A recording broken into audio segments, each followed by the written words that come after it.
Pe whawhitai.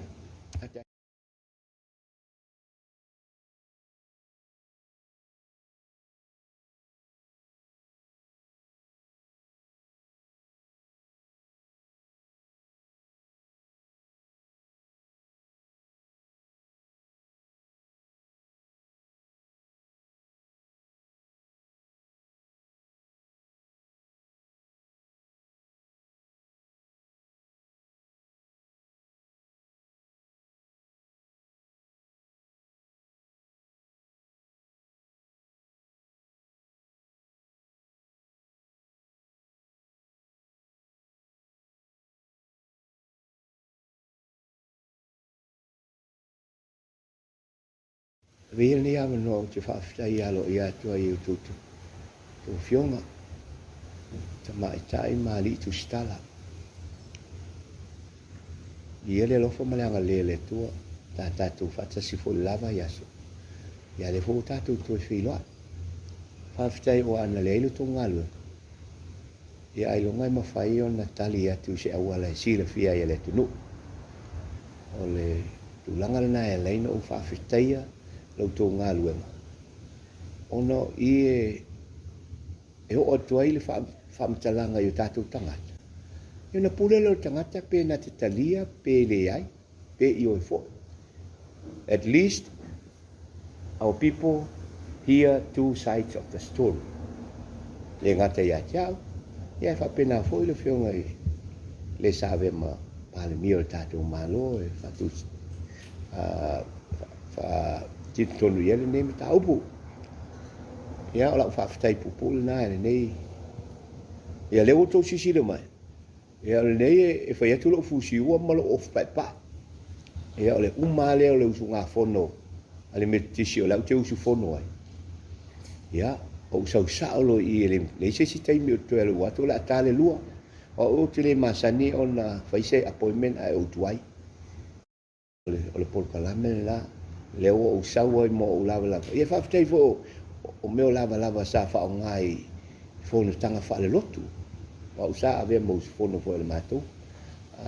Tanga luenga. Ai o le mata upu i le tātou wha atala noanga. Ia o le a tau mawhai e whai atu se tala.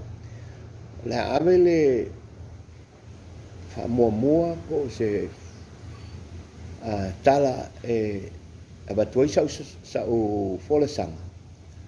O le nau o tō baba ai ma whaafonga foi i le tali mai le whionga i le sa avea ma pale mia po le taitai foi le tua ngai. E tu sai ma le tātou pātalatala noanga i mea ia na tu i lungo le media. Ai mai sea le matau pule a awhia i whanua le nupi wha. Ia ma tule epa. Ia sa whaele Lulu se tasi e kālesia. Ai le whai atua la se whamatalanga. Mo muana o wha malulu atu i ainga o ainga o le whionga i a sale i mova ai o lo i ailo na whaletua o na alo. Leu kei lolo so i fua. Ia male ainga uma ato fo o va ai langa ia fia uma ia ia le ainga o va ai. O leu tau fua la tu suafa ona sa le te tau na o le paua me sa mana mia. O le io e mai meia po le ai. Ia o leu ai sa ilo te tonunga. O leva na fai ngā luenga le whionga ia tu le epa si tono le malo. E si tau o na mala malama ia. Ele meo le confidentiality o private information. O whamatalanga ia na whamatala ia loans a sale i moa ia matatonu o mātou whonotanga. Ia o te teritonu. Sale te tau na o waile te tau na o fua i le whamalama. Paua le point o le mata upu sa uturi loina. O lona whaonga ina wha solitu la fono o whanua. Se stamina o whamalama lama lea ona ia te au. Au tau tala se mata upu. E te tau na o wha i tete i le whaonga ina upu. Fa solitu la fono. ai mafuanga se yo tala noa tu stay a le mata upu le ile fasala lau tu la epa ia mea private business asale mo i tonu ilunga ole media ia afia toi male ainga o stoina o tangaloa Douglas atoa ia ma menefai ia wa it was completely uncalled for se ibangana ana fa pe o se tangata lava se to fama se fa utautanga ia tule sa te tau na vala au ia tal tele lo po uma na vala au fa le tuo sa le mo pe ia ai a fai na tele i vala au i tulanga ia fa tanga ia o na reveal ia mo meu private informations e winga se tas ai me se o le utala no i se tangata o maliu le mo fai na tali mai e tau ai o lo le manatu sa te tau ona uia e tu le epa ni awala a fai wa uma ona tala noa pe a fai wa uma ia u te whaafitai o la u whaatanga mai leanga a reveal lon a whape alu se tala noanga e tala noa ini meo ni private informations e le te tau ona e whaalia na whamaumaua matustusinga e au noa ma le whaatangaina mai oe o le whaasino ia whaamamonga ia o lau whaalinga na au tele i tala noa tu i le mele winga i te talia whiunga i atu le epa lona lua o tele o whaatu ese atu o tele o whaapea atu whaamalulua tu i le au lotu a siusenga leo te whaamalulu i ai ona o le ngā yoinga na whai e tule epa. O lai a fia ai la tau. I le lulu. E tele o whaale a ngāle i le suafu mamalu o le kalesia. E meise e uma. Wa tau tu la whau whaila ngona uma lea mea. E te tonu foi o nisi o tau po tātou. E le lotu e kalesia katoliko. A tonu foi whamanua lia lo. Ai mafua na a fia le kalesia. Ona o whainga pio atu le epa na whai. O te walena o whaangaina le upu, whaanga, whaasoli tu la whanoina o whanua le nupi wha. O le mela lea, a malulu atu le kalesia, nanga o te whai tete o le lotu le a fia le lotu a fia le sofa mamalu le tua. Ai, a tau whaitau le lei ia upu na whaanga. O te alu ese e lei te tongia ia whanua. A whailana te tongi no umano alu ese, e manatua. O leo te whai atu, na wha ngā whanua e whai ele lulu. To a te tongi muli muli. Ana wha apea e te tongi whanua. Mua, wha ngā leo o le whanua. E le hesea whaina. Ia ole mafuanga le nā. Ole, that's the point. Anyway, o lau whaamalu mangana, ai o le alava, o te le whapea atu le kalesia, e whai pe tu, ona ole whautuanga atu le epa i le kalesia. O stau no atu le epa, o la atu mai le lua vai aso ia te, o la atu si mai le lato lo ia. E te reo no o whaapto ese, whalaua i tele. Ona ese se lau. La information ma me sa utala no atu ai. Ia. E pule le te kalesia, pule foi o tau. Ai le ma faina o foi e tu e fa fea o informations na e te tau no tau fi mau. Le anga o evidence na i le taimi o le ato o vea ia o le whaamsinonga. Le la o vetne. Ia, tal se ia mua mai o tau. A mua mai o tau. Ia, na utali le iai. O le ale tūlanga a lau nā whaamalulu i le kalesia. Sila te toa i te whaonga i upu na o whaonga ina. I le mata upu le nei.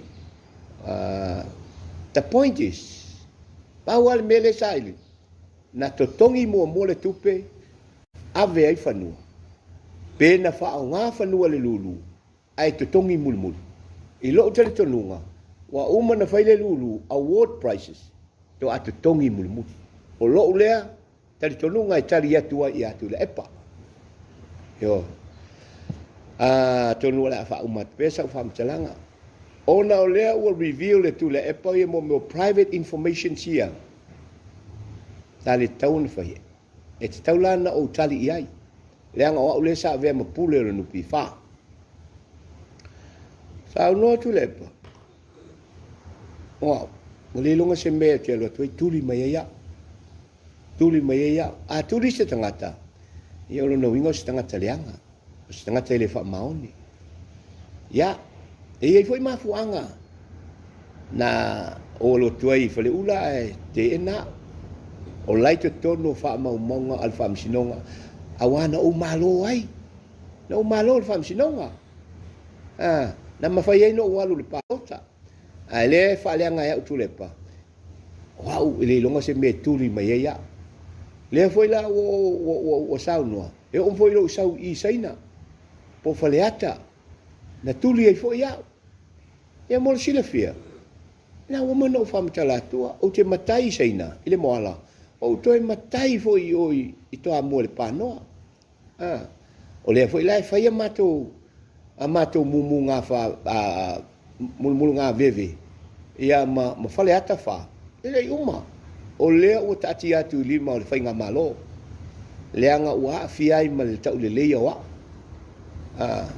a fai ala umai o le ale tūlanga o iei, o le nā. A fai umai o le fam sinonga. Ia, o le upaua, o le moto le fast. Rule of law. Lai, o se tūlanga fa penai, o te lewe ato le a fai. La o tati atu e soa lau pule tai o le fast. Langa ua faa leanga ai lo ungoa. O leanga ai lo reputation. Pe ia o te tangata e leanga. Ai, o mea uma ia le ta ua ia le fionga ia tu le tuli mai ia. O malo uma le whaamsinonga. E ita tu le epa ia tea. Ona ia elo teritonunga. O lau fi naunga I whaamsinonga nei. Pea na ufa ia. Na malo ai le fast. Na o avea, mana tua fo ia tu la fono na whaia tu le epa. Na o faipule o lo no fo tonu le taimile le pai inga le e mafai o na o e au noa ma se montanga e tolu tau sanga au te lo le ia faipule le sa fa nganga ia le tu la fono le la u te lo dai mai le tau na ina le na mea ina ia sao ai se tasi o faipule mai vai maunga e le o atol montanga le lana o vea il fam sinonga e toli tu la fono ia le tu la fono discriminatory fai longa lanu fai longa tangata o fai mai na o ila to o lo no nofo I te tonu o le pale mene le teimine na e ma fai ona o e au noa ma se fa a to ino le tolu tau sanga le molutanga a leo te loa ia fai pula le ital pipi le alaina fai le tu la fono le alana o luina ai loa ma o matuala tuala pone fasio ma na luina le malo e discriminatory ia le tau tu la fono man tu fo tu la fono ile ia tau lai lunga o le constitution o le mele o tu fai longa lanu ai ia matou nei e tau mafai e o atu o le palo ele a toa matou o le tau tele o fatangai ia na tau si le fiele mena o ia ile le unga le whaamsinonga. Wa umae, mala au lo ia, e o atu e whaile tala noanga ma le whaamasino le teimini na, ma whai ele lo ia. E se serto le HRPP, e se sere whai ngā malo. A ave nei a whatau nui le whaamsinonga, e malo ia le tua pali, ma tuala. Ai o e whaise le lenga, tala noa settlement. Whai e lo le settlement. E ala no whamatala atua mea ia. O le tāua I e le mele o tūla I mai e nei le whainga malo. Sau ai ma le mele wa am ese le mele na wale na o whaipule. Ai a fia o mai ia e fo ia. Ia whatutusa uma. Ia anga maa e mwhai na o ai lalo le montanga. Sau e male whai unga na amsinonga. O le tangata e lua ona suafa matai se tono le tu malo po le nu. Ai a whaila, mo le whataiteinga, lela o watu le whataiteinga ilo o palu. Palu salue. O palu salue. E palu salue tono o sa tawa. To e afe mata e sa tawa. Ai o manao nei le fionga e a palu salue. E whao ngā le afe mata. Ona o le afe mata. E maua lunga longa status i to tono le tu malo. Nei lo le palu salue. Ala whavelave. Hele i ato le tolu tau sanga le montanga a fe mata. Ia, o le si whataitainga. Lena sawa i fōia le fionga i a whaual. O whaual. E matai le whau lena whaipule mua muai. Lela ua sui nei tu malo. Ua le mawhai ei na alu o ua sui le tu malo le ua ia matautu. A o lea u manatu ia whaual. O fia alu lo na suafa whaualo ia Apia. A o le whale vela. E le atoa le tolu tau sanga o le monotanga le whaualo. Whai atu lo le iunga lea. E whao ngalo matai. E a mai le monotanga le si matai e whao ngai. Ia lo matai lea e le atoa. Ia le na sao le fionga ia whaualo. Ia vaila o tau le tau o la ufinau le mea lea. Ua mawhai nei. Unfortunately, ele i malo palo. E malo le ana. A e sau le iunga o le palota i Apia. O Apia. Ana le sau le fionga ia whaualo i le melea. E le heise sui o le fast e malo i tonu Apia. Vai monga na. Vai le heise sui o le fast. A e ona o le whaongaina o le suafa o whaualo, whaongaila na montanga mai le whau e alu e whaualo. Ia lena ta mo e le fionga ia whaua. O le fia fianga lo loto. O mea na ufi na wai. Le ua manui e le matou vaenga wha. O lea, awa manistua, sau le pā lota e lua lima, sau le pā lota e lua lima, tasi le tuto tasi a. Ana le alu la whaualo le malo i Apia. Whanu e sau le iunga. E lua wha ia le fast. A e lua ono ia le HRPP. A e tūto tasi a. E le mana o mia foi la le HRPP le fionga ia tuala. Wha malu lua tua il mata uwainga wha upai. Ona o le tala le fai. Se i wha mala malama ia tu le epa le mele alaina i tangata. Le mele alaina i tu le epa ia tia. O wha masinonga nei na ufai. E lana malo e fast.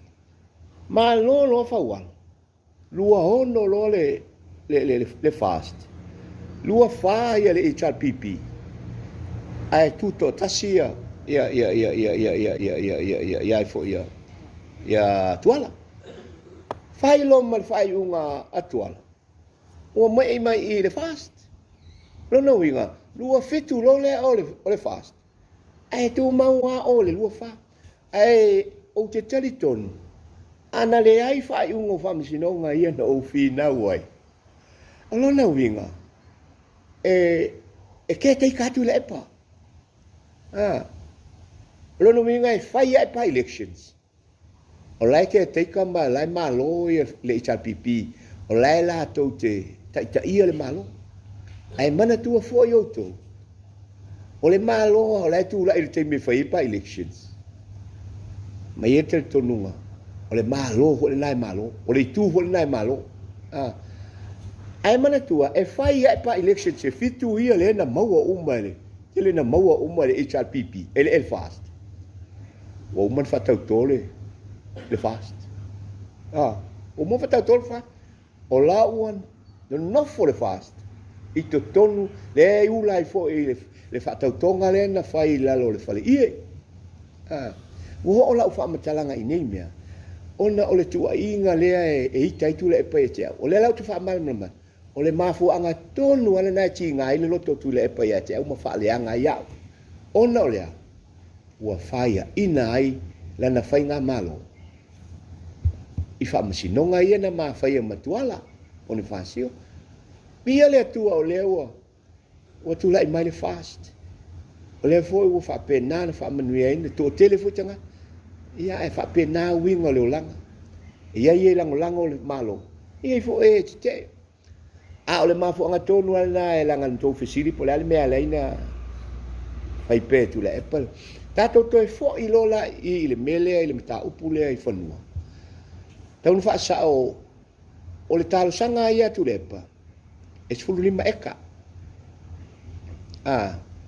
O me foi nana pasia. Ai mana tua. O la tua ala nao fai whaasa lauma. O te leiro fo ia uia. O hai ri whata weisa o pepa. Lona winga. E fo linga ma leo tali mai. E se furu eka le sifuru lima. Ia pe se furu lima pe se furu eka. The principle is o lawa admit. Whao ngā se furu eka. Ai a tonu wa umana whatau le lulu to e fisu ia ilo lato fina ngalo. Wala va ia se furu eka e whaia ia polea lava. Wala te mina sui ele lato. The point is, o le fina mai le lau fai mai la uva ia tu isi kau meni ai mai se nisi o lo dalngo ina le kalesia. Wa o fai atu. E le i to tō ngina ia whanua fai le lulu. O la utala na fai atu. Na ave le lulu ia whanua. Fai ai le lulu. Ai le i whatawina. Le i whatawina. I le i to tō ngia. Uma le lulu. Ua maua ia tangata malo. O mailo tangata iatea. Fai mai. Matou o mai ma le tusi le atu i le epa. E fai atu a matou whanua. Wa o fai atu iai. O e fai le epa. To tongi mua mai ia le whanua lea na fai eri tō lulu. Ia o lot. Tau sisi le fia la leo. Le la o tau sa o atu le men. Le si a fianga hoa. O le tau te tala noa. Le lua fitu no o alu ese ai. O le lua ono lea na fai ei. Po le lua lima le na fai le lulu lea. Bo au te ena ne le whaat. O au te ena nele whaatonunga tu le epa. E whai teach. Ai lele tō ngia mai. Tau si whiera le mena. O le tau sanga tonu ana na whaafowele o kontalati. E nā tau si le whia. Na tuli e ma. Au mai ma tau. Na tasi tau sanga e whaafowele o kontalati. A umalo tau sanga o wan. A o kontalati.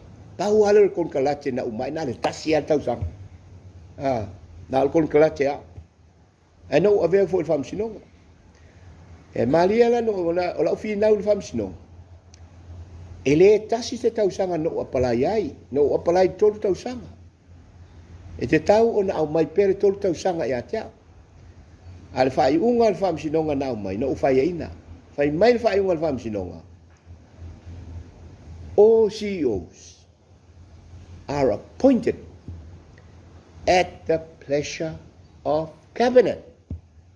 At the pleasure of cabinet. O su el fai unga na. Na o hea fo el fai unga le il matu vaenga.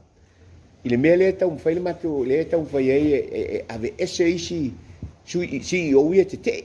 O whai atu iei. O su el fai unga la wha msinonga. Pule al kabineta. A le fia al kabineta CEO. Fa malolo. O lai ei le fai unga. Ale wha msinonga. Langa no lu ia ia tasi tau sanga len fa foi. Ona waita tu le epa i lo le usta ia olan.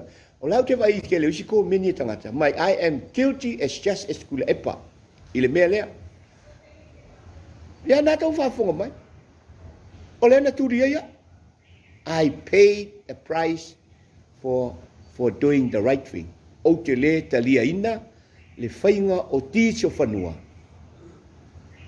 I le mele le. Ia, tato fo i mai lole le upule na ufa o ngā ina. Fa o ngā fa soli tu la fono. Ia, ele nupi fa. O le mau leo te nofo ma. Na fa o ngā fanua. Fai le lulu. To ato tongi muri muri. O tupe na moa le lulu. To ato tongi ai lea. O le sao nā le mitau. Ana whapea na to tongi whanua to a ave ai whaile lulu. Ai longa pisa. E uia e mese se ela na whaia a ua lava na wa uia le sao, le mea sao e tas. A le la fai tu le mafu ngana lai no fai le upu.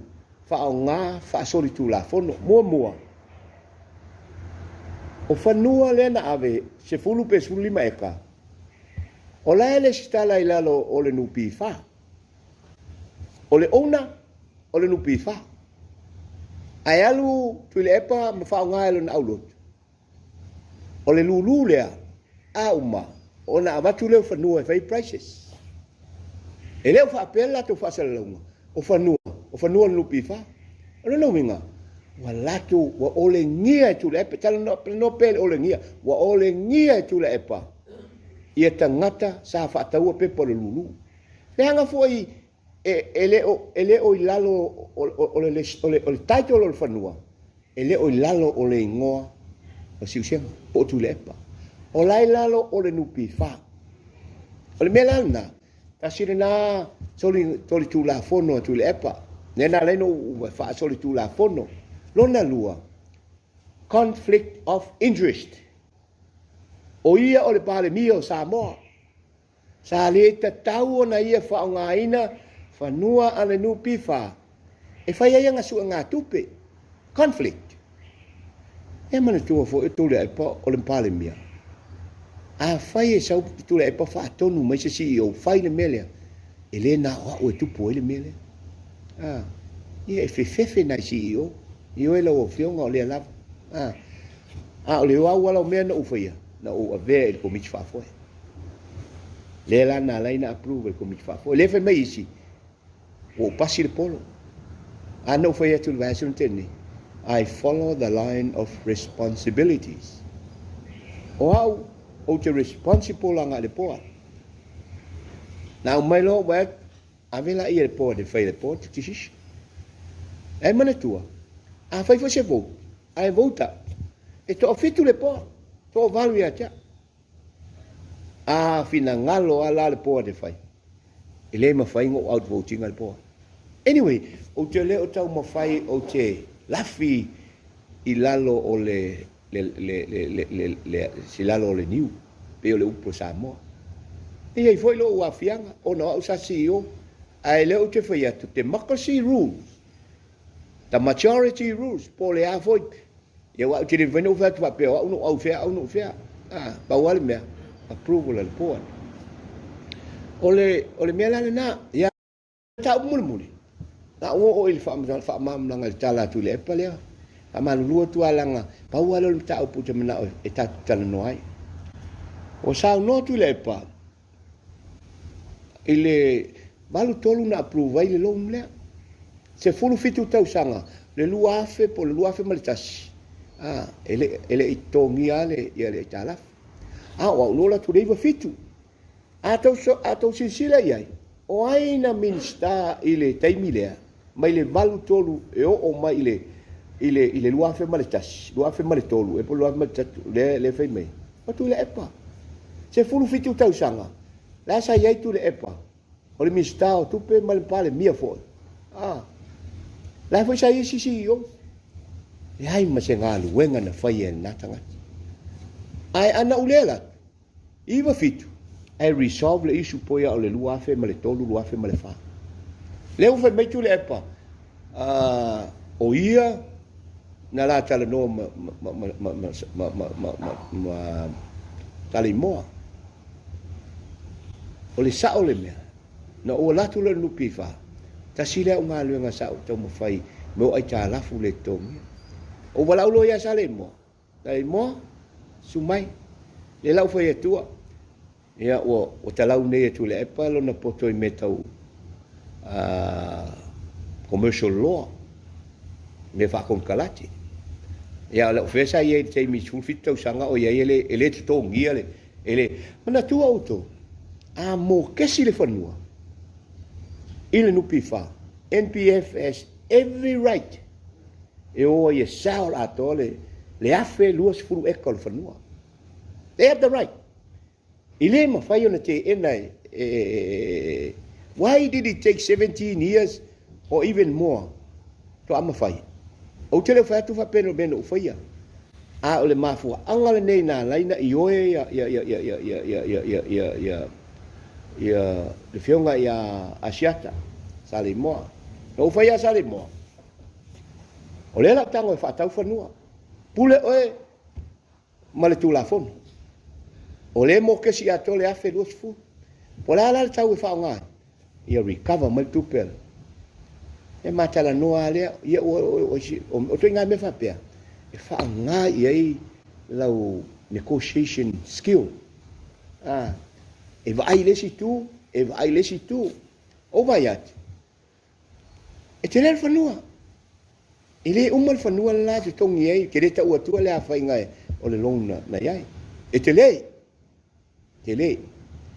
o vai ati i le mana o mia umal whaatau le afe lua sifulu o le whanua o whai atu la ia Samoa vai oe a e malie mai o le lau tango e su e se pe fia le tele o le whanua e whaatau le nupi wha e te tongi e lau e tala ai wha foi umatu le si vaenga le whanua ia whai melo asiata ia mana ia lau tonu o la walu te mawhau alu e mawhau na e toi saulea alu lole whionga ia asiata au watu le si asu ua mai ma Nigel Burr e ala no whamatala atul mea o le tala pe pelo tala e whamatala tu le epa o ia ma a tonu sa ele whionga ia Brenda sa tonu le poa ile i negotiatinga ile aisa na input ile negotiatinga le melea ile fase lau e ka foi na au mai ile agreement le na ma foi ma asiata e mai lola io asiata Panoa fai le lua negotiation ma o la consultant le ya Nigel Bay sa avea foi ma pule mo no pifa fai o lua ton o le tonu alu te fai o le tonu na te agree e mata le lolo manacho fa le la ko fai le valuation o se a mata se lau e ka lua se lau tol se lau pe fia ia le tupe maua mai e ka vai le itala ai fa kia nai to so va so le mo le talita to so lo nai cho fa o man fai la exercise tolu se lau e ka ele fa se lau e pe pelo le tala tu le o le se lau le se mai tu le o le se lau le development bank a wai lua ia bank na e lua bank na itala foi a istoina o va tu na tolu se lau o te kea ia I don't care about the other 100 acres le tetel no pifa o ia le development bank o le development bank ia fai se la tu deal ma manacho a umang fai ma deal o ele ia o le mena na fai mana tu ele fai na fa tau no pifa se ivanga na ua uma ona saini le fea ngainga e fa matu o mai le tol se lau e ka le no pifa ia awalama ne to ia sa ia asiata ile fanua lea e oi awa ne ia se pa peto fa tawa fai lole agreement ole a fa tau mai e asiata ole a au mai e asiata ia le tolu se lau eka mo le nupi fa e to tongi ai lana ai tala fulai ai to toia ia le fit se lau luas fulu eka tati ia le se lau eka le atiba met banki wa le sa ufe au ia ia le lana na sai ni lo le fisa tala no e tu le o le sa na le fam tala o ma u manation na fai le tio le ile o la u ma sale mo pe te watata mai lana tala lana fai o lo na winga o le tele a fuala le termino la tu le nupi fa iva fitu pe ono tau sanga ai settle le ia e multi millions le nga grow le interest ia mele ai mafai ona o resolvinga mama lies asiata e fai le deal le ya o le tala na le anga e o tala to ina le fai ia o le fe mele a to fa fonga ia le clip o le mele fai mai ia ai longa malama ia Panoa i fanua nei asiata le malama o le na seto ina le mea o fea na ia le se fulu fitu tau sanga o avea ai o ia ma minister ai le ma faina negotiate ma asiata o utile fa pe te fa ia tu fa pe wow I don't want to say ai No. I'm talking about the facts. O lea o te tautala I la ua me tonu ma le mea na tupu. Ia o le mea la lea. Wha au matua I la u wha amtalanga e winga le meta upu lea. E pule lava le ia le au loto si usenga. Pe au mai se tusi a te au. Ia, leanga leo o vai e lungo o social media. A o vai atu lefe mai. O au fai atu. E le te tō mia whanua. I didn't say that. O le tala no ufai atu. A tonu e le te tō ngia langa o te aru ese male nupi wha. E le te tō ngia. Rona winga la ua aru ese male nupi wha. Ai o atu te tongi. Ina ua maua tupe. Ale Lulu. O le issue le e tala noa. O le ale taimi na te tongi e le tupe. Na te tongi. Ai le I avea whanua e wha o ngā Lulu. Pe na wha ato tongi. Ina ua umale Lulu, o lau tali. Na to ato tongi, ina ua maua tupe.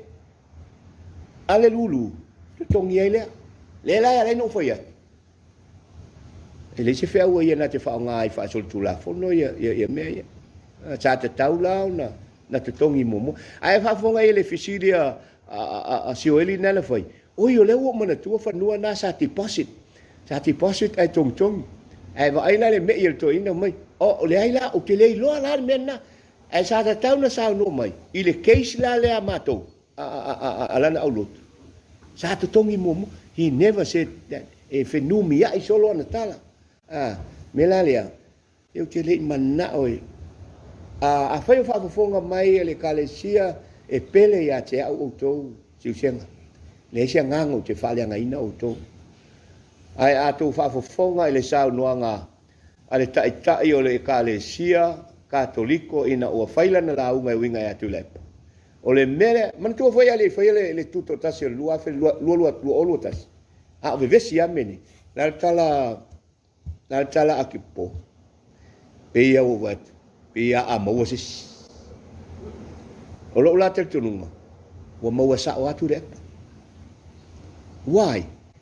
Wa maua o le winga o le wha winga leanga leo no fa leanga o turi mai ele ai ma se mea fa pena e ala foi na o na feita tanga tai ata leanga o te fi nau o te fi nau le tu la fono ele so na fi nau vale o le mele na le na tupu e o telefia me ia ta vale ai ne tu le ta vale no sua fa tu loa Paul palota. Tatu wone fel palota lua fel luatas. E to afia sui ole tal pipisa ia. Fast food fit. To afia sui na e tono ole fasto. To fa. Ai to sisila o to I fainga le atua tangata fa mawalunga ma le talepelo. Pa mai ai lunga le fast food fit sa wa malor fast. O te le tau whai atu oie tau tala evidence. Waala na le mana na o tangata I atu le epa e vem palemia. Wa tele me le anga na whaia. Ia, tato mai nei I le mele na whai elfam sinonga le conviction leo le contempt of court. O le contempt of court. E la vea ima le pepelo. Wa ina nofo wha le anga I le fam sinonga ma pepelo ai.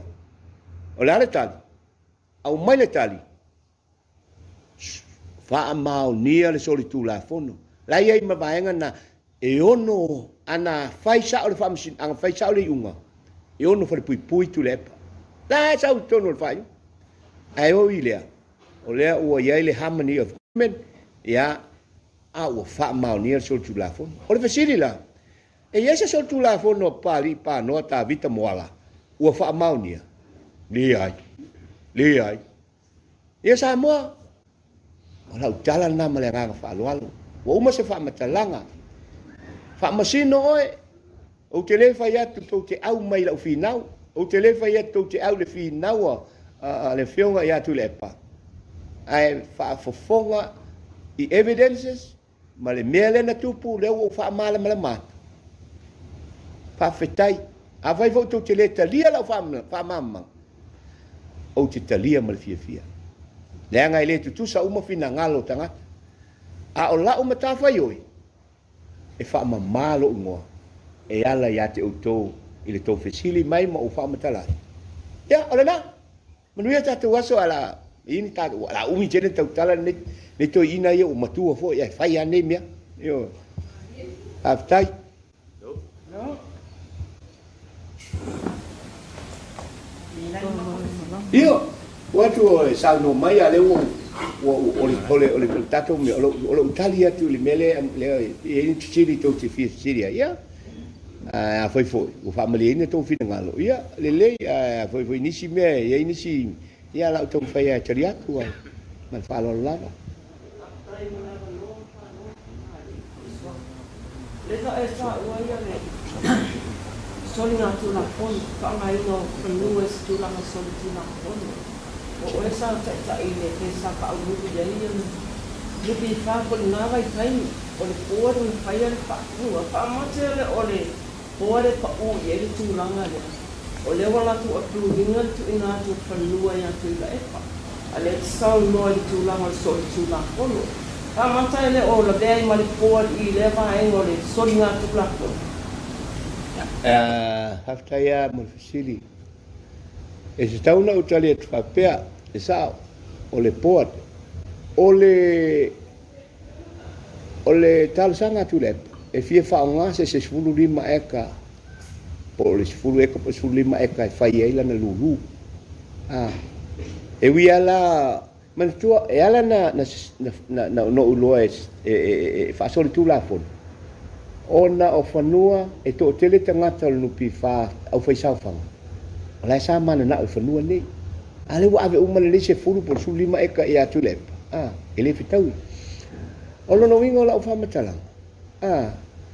ele ia fo ise ele I fa pe mai tulep ole a ave a uma tongi mai le ole understanding ole committee fa foi e approve level ai to tongi mai ona avelole ole meta fa yoi na le sa tau no fa yetu le ya al mele we yo wo ala to fasala e au no sa tau na la to mai to tongi momo ya ole la wo nei no wo umale Lulu wo mai tangata e a fo e va to la to price ya o fa tu ele tongi fai atu le pe tongi mo mai o le me sili wa o ta o fia ele avea fanua ele fai ticho fanua e le la sa no ni sio o tanga le o man tongi na tongi muri ia tato te ia tu langa fa pena sa ti peta por issue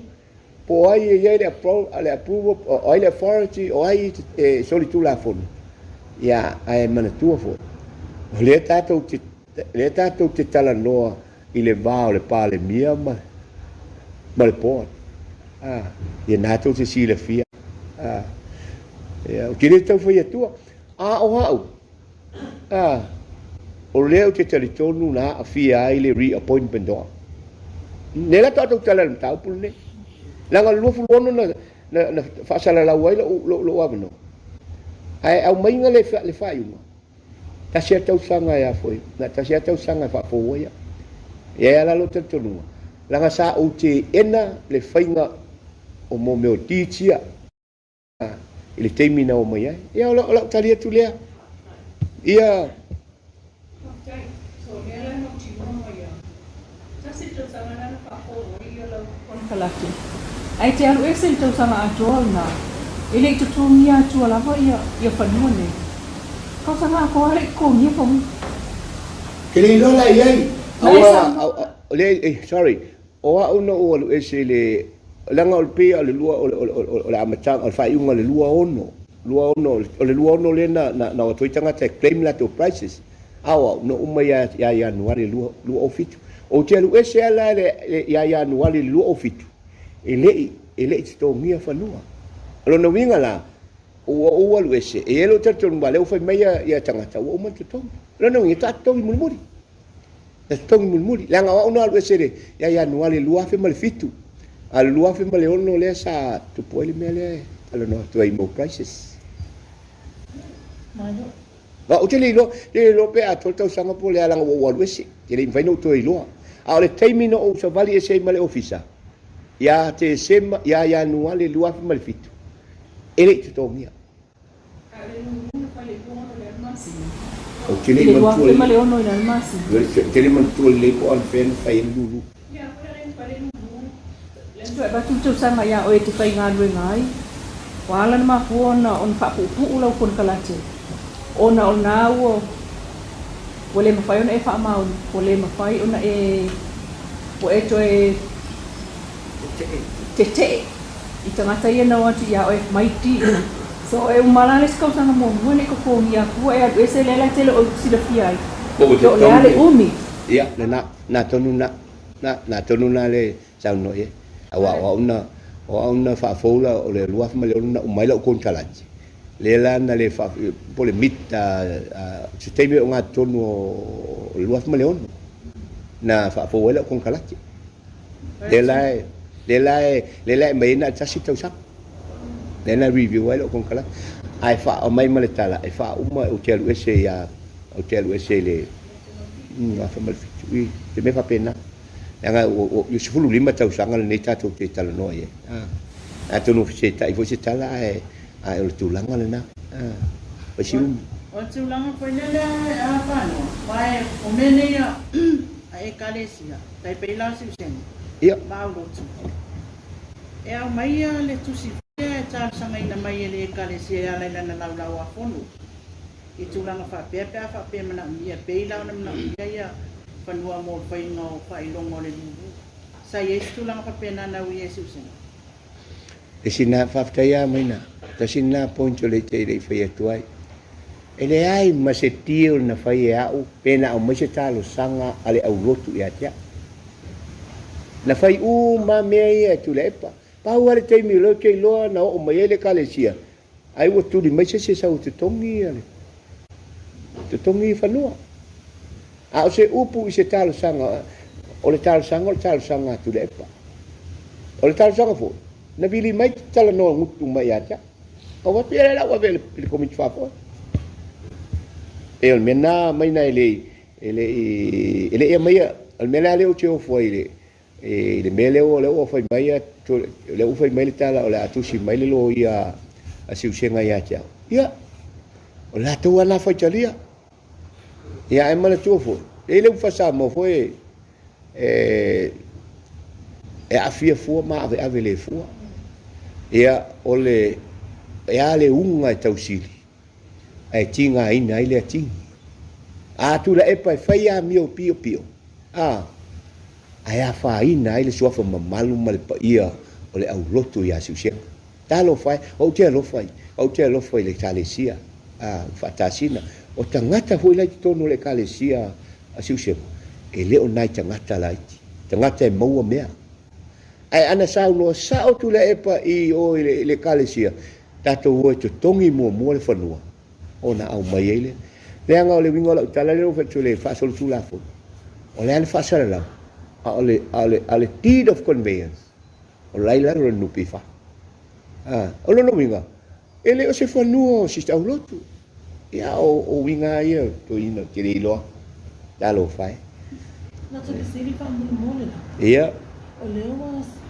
for lima to sanga talo na dia Millenia ta upu le veneta o pano le na Apia le wala mai binga ono ai se ana ele le na ngai le mata upu ina ua fa to a fa mo talo comparative for lima to sanga tona ale fa to ato le la ngai nei o fai si umi talo na dia after ya molfsiti wow ini iso manatu la langa au mono tala noa ela iso manatu la langa le mita upule lunga o ai ai nga solo atu stono le nupi fa ave ma pule ave ma komiti fa foi o le malo foi ya tiro la to iai o te mena oi ya foi fa file mo matu ya ai au sa uni le palota o le lua fe male tasi na fa ia la interview wa alu le to fa le nganga o tulepa fa le anga tanga tale anga o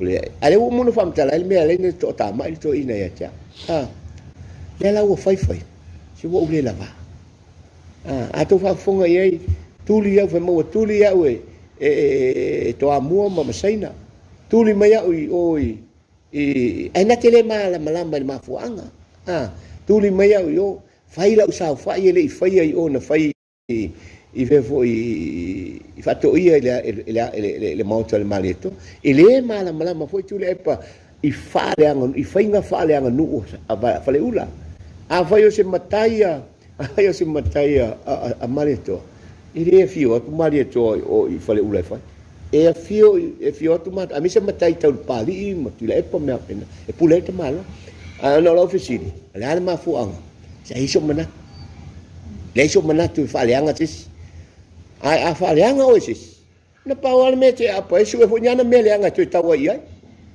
ele saulia e wiala no was fu lima tau sanga o tanu ne me ia wa pe ia la e vai rola ia la ta ua tu lau liang la ta mai lau liang ai fa feo na liang i per talia tu na malulu tu ona o chi ngai e chi nga o le mene to fa liang ta sile crime siliona ma tau ti e o to vai fo ia o vai inisio tamari ia na fa liang mai tanga tai lunga ia le o lo kai le siri it's a very very serious crime o le whaaleanga e au noa mani mafuanga te tau. Heo lau lea te lia. Lene ta ua Panoa ka mure lava tūlanga lea e te whaamalulu i ka lesia i susinga. Ai o pia na ta ua tūla i pala na whangana whatamuanga dula sa e luava ia sa le tu mai te whaato e se i ka lesia e te whaato e se la pene. Le ai. Oi au whaato e se, o la me sena whai. O te le whaato e se. O te alofa le kalesia pe au langa mai mena au au ne Yesu e mai evidence. Ia ta alofa. O te whaamalulu o lau tala no whaamalulu. O te alofa le tau leanga ina i fua o le ngō le kalesia. Ai o te teritonu e leo se mea na mana na o ele kalesia pe na whai ele kalesia. Ana whaapea se mau o le kalesia.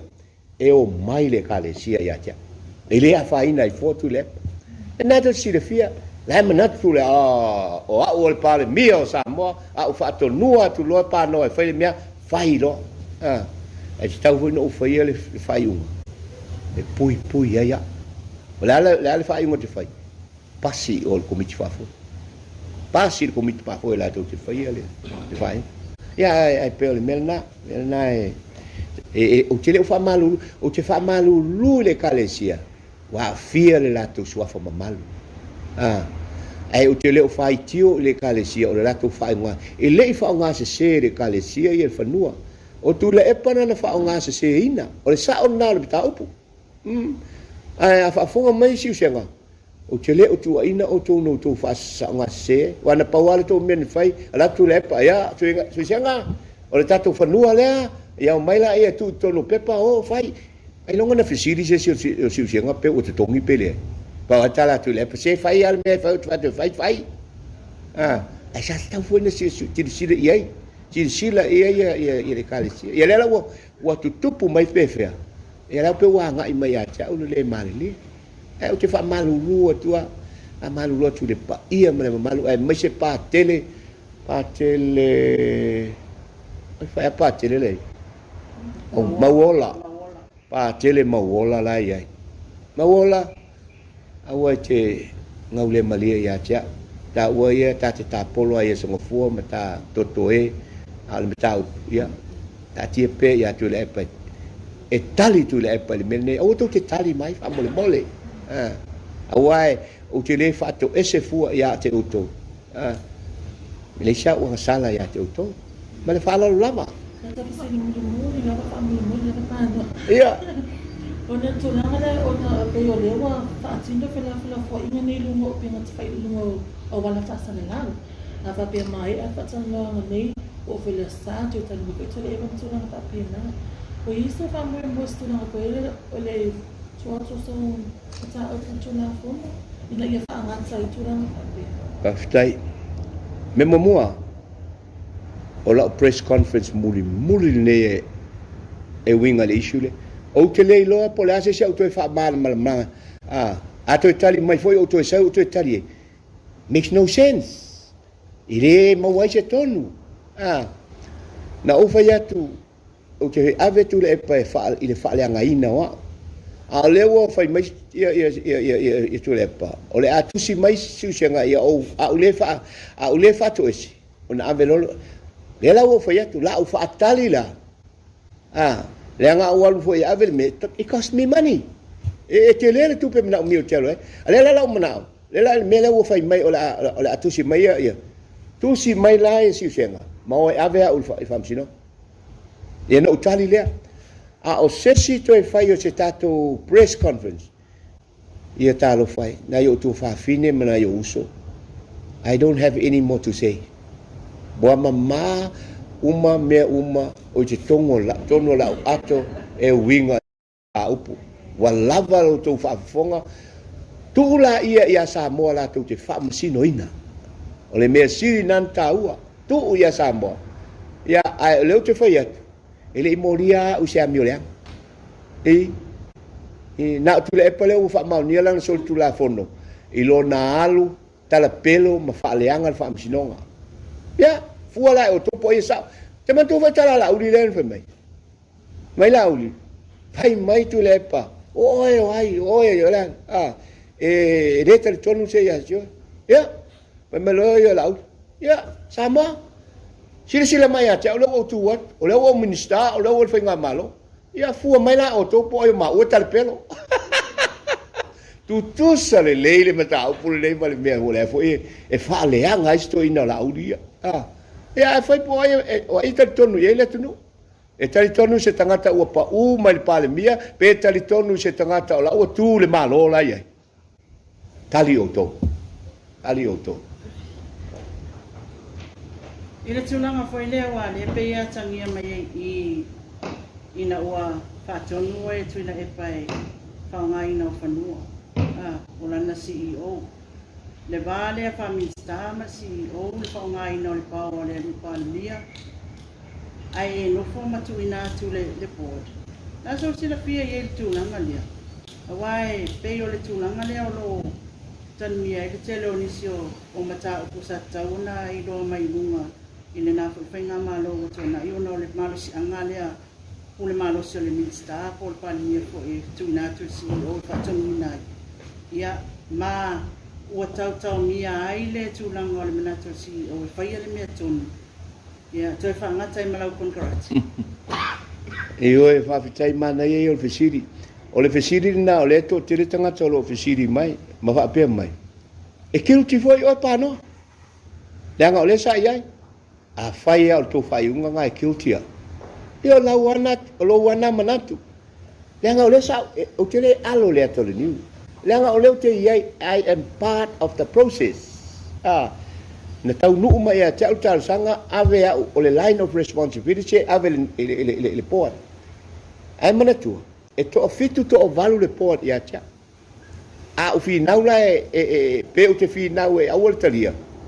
Ai manatu le poa de fai. Ona o le palemia. E au mouta. Lona winga. E te tau ana responsible sa o ale tangata te tau na ilo. O ana o faian le whaiunga nao. O te whai atu o ono o whai. Rono winga. O leanga u mai tau na mai lunga ya tia. Ia vale lei lu. Ioi. Ia tupu se pelo ina le poa. Tala noi nai le mata ukulea. Vala au ai o el CEO tote tawa fai ngo se tonu o le mata ukulea. Oh yes. Ele ma fai. E fai fono le poa. O le ngā luenga hao. Oa ue e vea pepa i te tonu o le poa. Ma ave i ei marisal sanga lea o te whai atuai. Yes.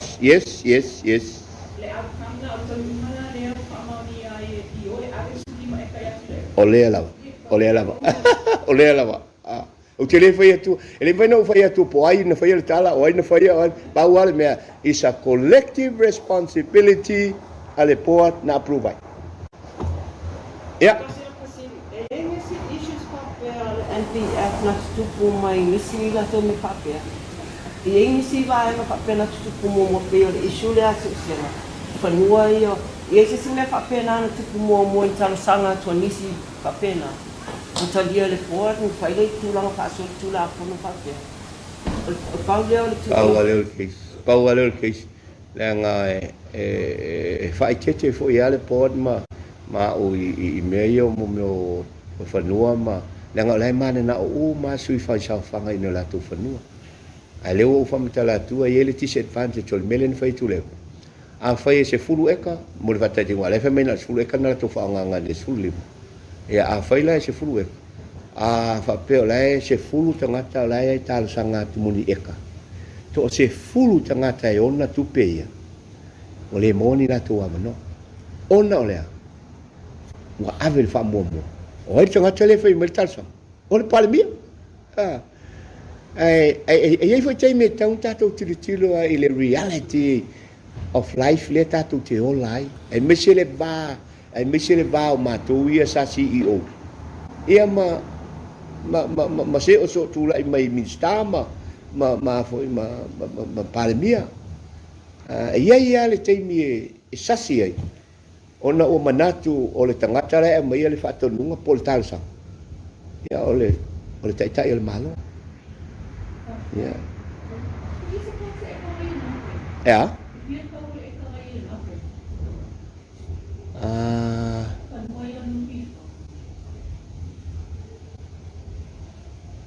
Fua ia pe se lau o le lima eka wa sa ta I ta fai poloka ta lima eka pe se lau tol skulu walu afe I le lima eka. Longo winga la. Fua la I le tau le skulu eka le pe le u fe me skulu eka.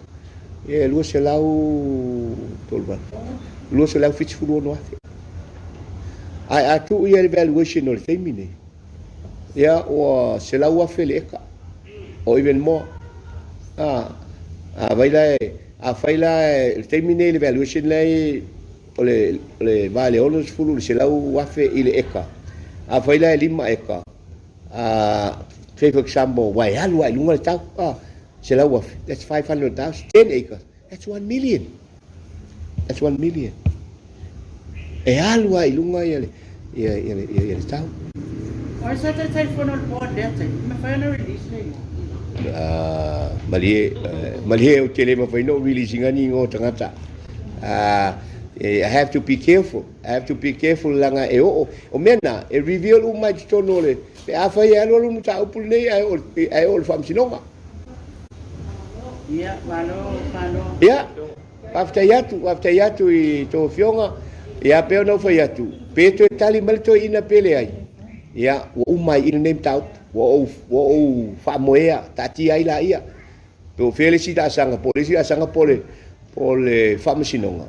Ia pole lo to ia o te fai tu le pa mai lo au pa tu lo lima. Pa uma le mea. After Siongi, le wa mal kare le milia le okol maliu ya aliki. Mamma, kiro ene como mika. O free go de mea. Oh yeah. Io mamma. Papa ngo pia aliki me uma. Senga lo kangwa o mire balu o. Pai ufa como si. Au ngo am si. Fa fena I longa mesa. Ore maka karo ngo am si o le keshi o le aliki. Talo fa aliki sana mai. Ko kore chiki kele. Vili mai loa e au noa masestongi. Aliki Wholesale. Kids find any opportunity to smile, and when they smile, so do we. At Colgate, we want every child in Samoa smiling. To all mums out there, encourage good brushing habits early on. It only takes you 2 minutes to teach your child how to brush twice a day for strong, healthy teeth. Come on, mums, it's you first. Start a healthy habit with Colgate today. Brush,